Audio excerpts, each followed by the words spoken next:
Hey, how's it going? Today we're going to be talking about Frederick Douglass's The North Star, which was published in 1847 and spread to thousands of people, being an inspiration for millions of slaves and whites. This part of his speech highlights the need for brave authors, orators, and editors to expose the cruelty of slavery and the need to ban it, believing is a God-given duty. Now I'm going to hand it over to my close friend, Noman. Hi, I'm Noman, and I'll start off the speech. I'd like to begin. The man who has suffered the wrong is the man to demand redress. That the man that is struck is the man to cry out. And that he who has endured the cruel pangs of slavery is the man to advocate liberty. It is evident we must be our own representatives and advocates, not exclusively, but peculiarly. Not distinct from, but in connection with our white friends in the grand struggle for liberty and equality now waging. It is meet, right, and essential that it should arise in our ranks, authors and editors and orators, for it is in these capacities that the most permanent good can be rendered to our cause. We believe that what ought to be done can be done. We say this in no self-confident or boastful spirit, but with a full sense of our weakness and unworthiness, relying upon the Most High for wisdom and strength to support us in our righteous undertaking. We are not unaware of our duties, hardships, and responsibilities of our position. Our mind is made up, and we are resolved to go forward. In aspiring to our present position, the aid of circumstance has been so strikingly apparent as to almost stamp our humble aspiration with the solemn sanction of a divine providence. 9 years ago, most of our readers are aware, we were held as a slave, shrouded in the midnight ignorance of that infernal system, sunken into the depths of senility and degradation, registered with four-footed beasts and creeping things, regarded as property, compelled to toil without wages, with a heart swollen with bitter anguish, and a spirit crushed and broken. Start. By a singular combination of circumstances, we finally succeeded in escaping from the grasp of the man who claimed us as his property, and succeeded in safely reaching New Bedford, Massachusetts. In this town, we worked 3 years as a daily laborer on the wharves. 6 years ago, we became a lecturer on slavery.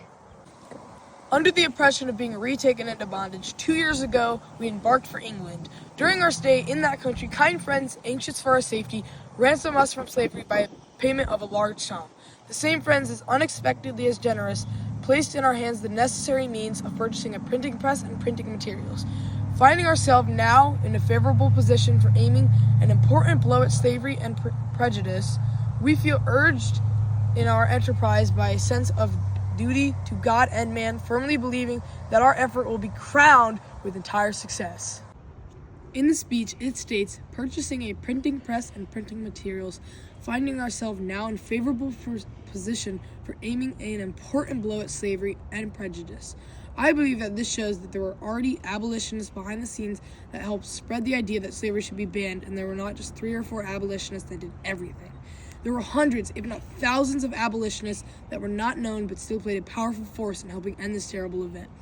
Another part of the speech states, we are urged on in our enterprise by a sense of duty to God and man, firmly believing that our effort will be crowned with entire success. This shows how manifest destiny doesn't only mean gaining the land, but also for people's own rights as Americans. This shows that manifest destiny lives on today. We believe that what ought to be done can be done.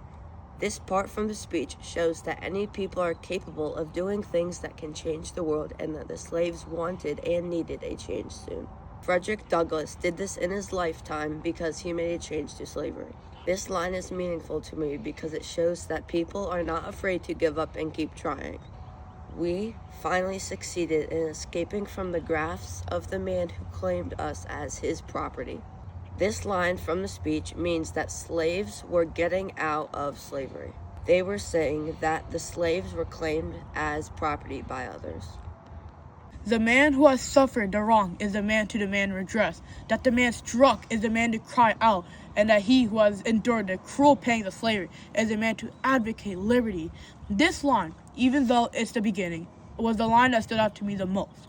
This line shows the double standards of Americans at the time, showing how white people had dealt with almost the same sufferings as slaves, but Americans revolted. But if slaves wanted to revolt, they couldn't. They weren't allowed to. Another sentence that stood out to me was in the third paragraph. 9 years ago, as most of our readers are aware, we were held as a slave, shrouded in the midnight ignorance of that infernal system, sunken into the depths of senility and degradation, registered with four-footed beasts and creeping things, regarded as property, compelled to toil without wages, with a heart swollen with bitter anguish, and a spirit crushed and broken. This is also a very important line for me, since it showed and explained how the conditions of a slave were, how cruel it was, how painful it was, how embarrassing it was for them as well, which crushed their spirits, which might have explained how many slaves wouldn't have the courage to escape from their plantation, since of how cruel it all was. Thanks for watching!